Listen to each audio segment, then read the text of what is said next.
안녕하세요. 논술고술 한입시사 김정환 강사입니다. 이번 영상의 제목은 코로나 손실보상, 정치인과 관료인데요. 코로나 손실보상을 둘러싼 두 집단의 충돌 이야기입니다. 같이 보겠습니다. 정세균 국무총리가 이 나라가 기재부 나라냐라고 역정을 냈다는 거예요. 무슨 일이 있었을까요? 정세균 국무총리가 이렇게 말을 했습니다. 정부가 방역 목적으로 영업을 제한하는 경우, 이를테면 노래방이나 술집 지금 영업을 제한하고 있잖아요.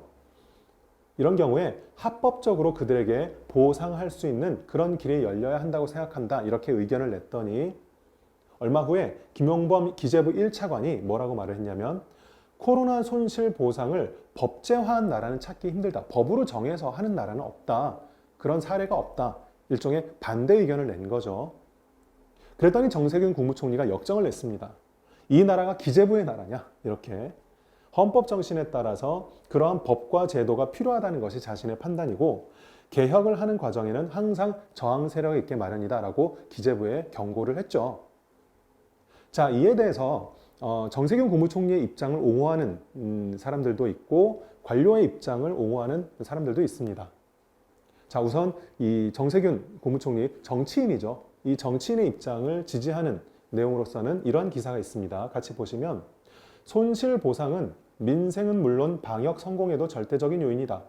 자영업자들이 더는 못 버티겠다면서 방역 지침을 거부하기 전에 길을 터줘야 되겠다. 곳간을 채워온 것은 나라 곳간이죠. 채워온 건 이럴 때 쓰라는 것 아니었나.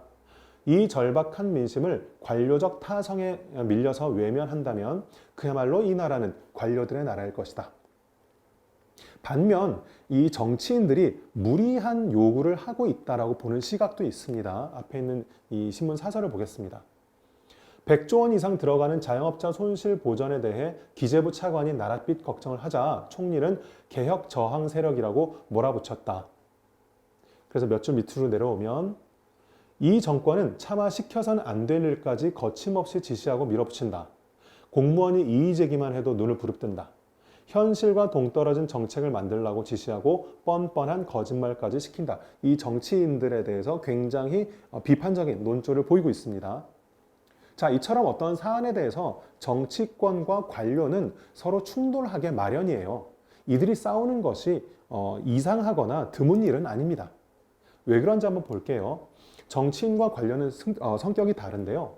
정치인들은 이 선출됐다는 측면에서 국민을 대표한다는 측면에서 대표성을 띠죠.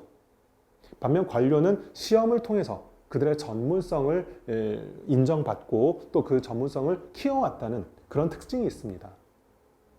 당연히 정치인은 선출로서 관료는 선발로서 일을 하게 되고요. 정치인은 대중의 여론에 따라 움직이고 관료는 정해진 법규에 따라서 움직이죠.